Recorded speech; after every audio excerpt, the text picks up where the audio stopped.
Hello everyone and welcome to SuttonsDaze. If you're just joining us for the first time, my name is Lisa and I hope that you hit that subscribe button and hang out with us because we're always doing some kind of canning, food preservation, and preparedness. Today we're going to make some blueberry jam. Why? Because if I don't get these blueberries made into jam, I'm going to eat them all as is and I will start turning blue. They are so good. We picked these last weekend. These are the ones we haven't frozen yet. They're big, they're juicy. They're phenomenal. But we're going to do it differently this time. We're going to use Pomona's Universal Pectin. I have never used Pomona's before, so you guys are going to come along on this ride with me. I know people in the group that have said that it's absolutely fantastic. I've never done it, so I thought, hey, let's bring you along for the ride. What you're going to need for this is 8 cups of fruit or 4 cups of mashed. So because I have not mashed this, I just did 8 cups. By the time we mash it, it'll be 4. You're going to need 1 cup of sugar, a half a cup of lemon juice. You're going to need a half a cup of water and measuring utensil and a masher if you've got it, and a pot, okay? So that you know, over on the stove, I have my jars in the canner with some hot water, and those are going to sit there and wait for me until it is time to get them filled. Inside the box of Pomona's are instructions, really good ones actually, and these 2 packets. And this small packet here is of the calcium. And what we have to do is we have to create calcium water. So it says to take a half of a teaspoon. Okay, let's see if I can do this. Half of a teaspoon. Yep. Okay. Oh, that's pretty much the whole thing. Close. Okay, so a half of a teaspoon. I probably got that wrong. It's probably a little bit more, but you know, live and learn. Okay, and they say it doesn't go bad. If you don't use it all, then you just put it in the refrigerator and it's good. Okay, you take that and you put it in there and you shake that up until it is all mixed up, because this is the magic formula here. Okay, and then it's time to get busy with the blueberries. Okay, I brought you in close because this is where all the magic happens. And after sticking 2 more blueberries in my face, I'm going to put my 8 cups of blueberries into the pot. I mean, look at this thing. It's the size of a nickel. It's amazing. Okay, and then with the heat on, we're going to start mashing. I might actually, well, first, I gotta tell you, I'm eating that big one. Okay, I might actually pull out my immersion blender for this. Yeah, let's do that. Okay, Elise. Also want to add your lemon juice. Okay, and now we're gonna try this.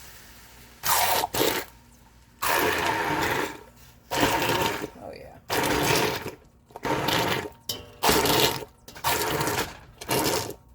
That's gonna make some good jam. You also can put these in a food processor.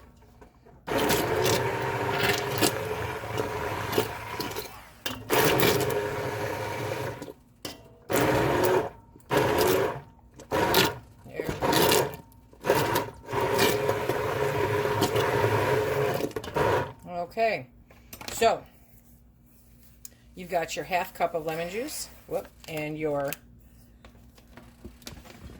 4 cups of mashed fruit in the pot. Okay, now is when we add the calcium water. So for this recipe, it says to add 2 teaspoons of calcium water. Yeah, that leaves us a lot left over, doesn't it? Okay. So 2 teaspoons of calcium water. 1 and 2. It says to stir well. And then we're going to bring this to a full boil. Okay, so we have a few minutes before that happens. Oh, this is going to be so good. So good. Okay, so I read that wrong.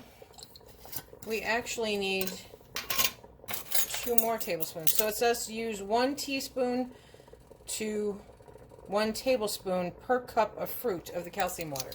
So 1, 2. Let's throw in a third for good measure. Okay, so now we have, because we had 8 cups of fruit, but it's 4 cups of mashed. So remember, it's the first time I've done it. Okay, so we've got the calcium water in there. They have the directions right in the box. It's pretty easy, but it wasn't very easy reading how much calcium water. Okay, so we're going to bring this up to a boil. You want to make sure to get all of that mixed in together. While you're bringing that up to a boil, you want to mix your sugar and your pectin together very well. You want to do this before it is added to the fruit. Okay, so the pectin that we have to put in here is a half a teaspoon per cup of fruit. So remember to do that and mix it in with your sugar. Sorry. Okay, mix it in really well with your sugar, because the sugar and the pectin working together are what makes it shelf stable. The pectin, which I'm not sure you can see real well, is a darker sandy color, and you mix that in really good with the sugar. Can you see? Nope. Let me see if I can do this. See how it's kind of a sandy color? Okay. And so you want to make sure that that is mixed in very well with your sugar. You want that as evenly distributed as possible. Okay. Okay. So now we're going to bring you back over here. And now that this is boiling, we're going to add this in, stir it up. But you do not want to over stir this. Very important. Stir this for 1 minute, 2 minutes tops. If you over stir this, you will actually start breaking down the pectin, and it will not work. Okay?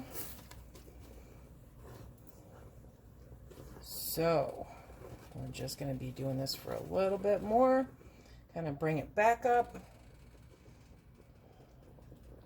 Once it returns to that full boil. And we're there. Okay, we're going to take this off the heat. I'm not even going to let it sit on that burner. I'm going to move it. Okay, pretty much the same rules apply from this point forward. So I've moved the pot with the jars on it over onto the hot burner. That's my canning burner. And now I am going to pull out jars, fill them, and we'll go from there. Okay, this may not have been the best idea. Stay. Okay, so you still want to put these jars, fill them to, just look at that. Okay, you still want to fill them to a 1/4 inch headspace. Okay, so these are 8-ounce jelly jars, and I've had them sitting in the hot, hot, hot water. There we go. Waiting for me.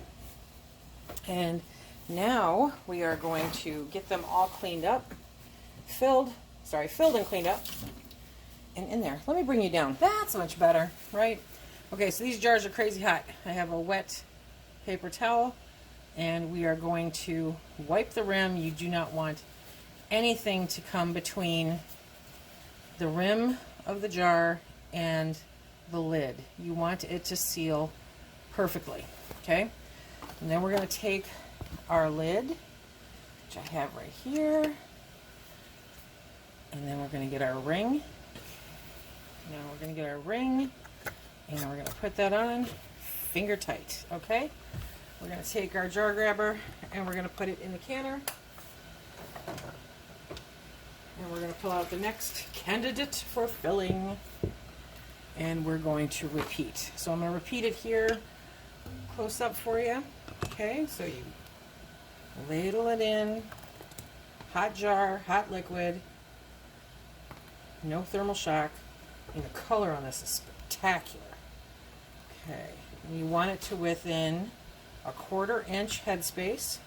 So it's right up there. You're going to take your wet rag and you are going to wipe the rim. Make sure nothing comes between you and all that yummy goodness. Then we're going to take the lid And we're going to take the ring and put it on. Finger tight. Woo. Okay. There we go. And then we're going to put it into the canner. Okay, I'm going to finish up the rest of these and I'll be back. We have 5 half pints that are in there. And then I have one that I'm leaving out because that's just going to go in the refrigerator. But these 4 are in there. I left the extra jars in there as a stabilization mechanism. So if these guys get all wild and crazy, they don't tip over. So now I'm going to bring that up to a rolling boil and put the lid on, let it go for 10 minutes, and then pull them out. He's going to give it a go. What's it taste like? It might be hot. Very good. Very good. Very good. Okay. Okay, just to be clear, because I always get asked this question, when I put the lid on, I'm just placing it on there. I am not securing it. I'm not fastening it because we are doing water bath, not pressure canning. I'm just using the pressure canner for a water bath. We let these go on a full boil for 10 minutes.